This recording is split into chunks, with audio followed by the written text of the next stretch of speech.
and then I finally at a seminar met the person who would eventually become my business partner, who was also my partner in life. And randomly we sat next to each other at, the world of entrepreneur training, seminars and events and whatever, and you're trying to learn things and trying to figure out what your path is going to be. I happened to sit next to him. So my path was, it was not just that I was learning things. It was also that I met this person. He was already in business. He'd been in business since 1995. And he had built a successful business with his brother, who was a CPA by training. And his brother was the operations person. And Andy, my partner, was the sales and marketing guy and the face of the company. And so Andy's very charismatic. Everybody loves Andy. You know Andy. He's a hugger. Everyone loves Andy. And his brother was the inside guy doing the nuts and bolts work.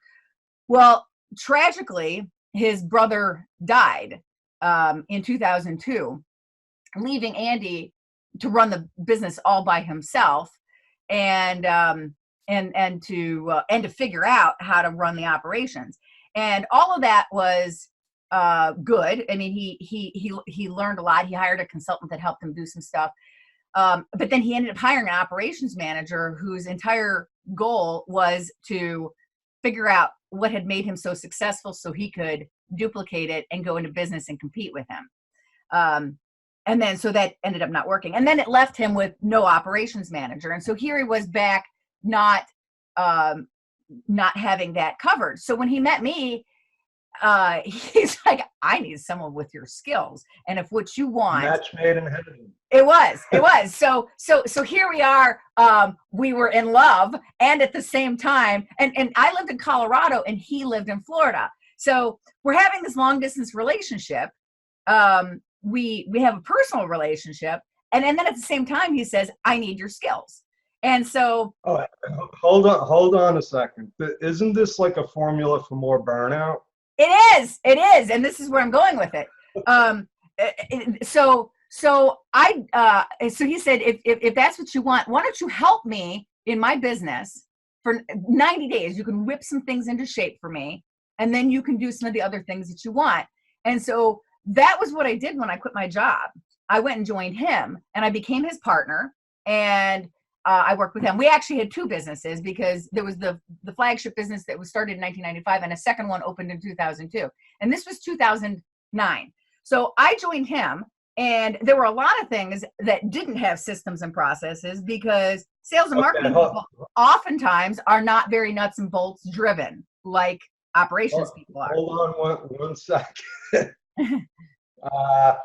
So did you quit your job because you wanted to quit your job, or you quit your job to go with Andy?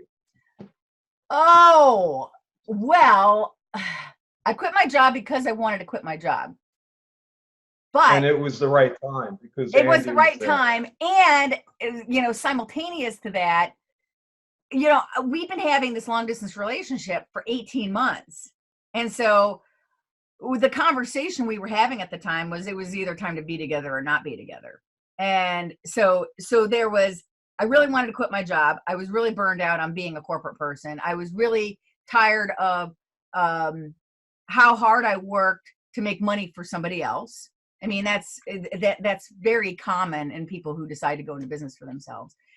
Right. And at the same time, I had this personal relationship, which drove a lot of the decision. Did you go into the business? Third was it put me in that world. Did you go into the business as a partner or as an employee? As a partner. As a really? Partner. Yeah. Right off the bat. So Andy took a big chance with you, but he was already with you. So well, it was an earn-in. He was all in. It was an earn-in. You. So that's cool. So you're almost like what I call the accidental entrepreneur. You didn't like start your own business. You just wound up there by, it would have happened. It sounds like you were already fed up with the big business world. Mm-hmm. but you went into an established business that still had all kinds of loose ends and holes and gaps that needed to be filled. Yes. Yes. And well, subsequent to that, I've done consulting. What I like to say is that I was my first client. So the stuff that I did for those two businesses are what I do with clients now. And that's what I teach. So, And you sort of, you actually went into business, and we talked about this a little before the actual interview. You wrote a book. I did. And when you write a book, unless you're doing it just for the enjoyment, you're in a business. You were a sole proprietor. Actually, I actually incorporated that business. Okay. As an LLC. I did. I incorporated that business that was going to be my leadership training business. So my first book was on bad leadership. It was a satirical book on bad leadership. And I got to get that book. It's called The Crass Captain's Quick Guide to Management Dysfunction by Christine Casey Cooper.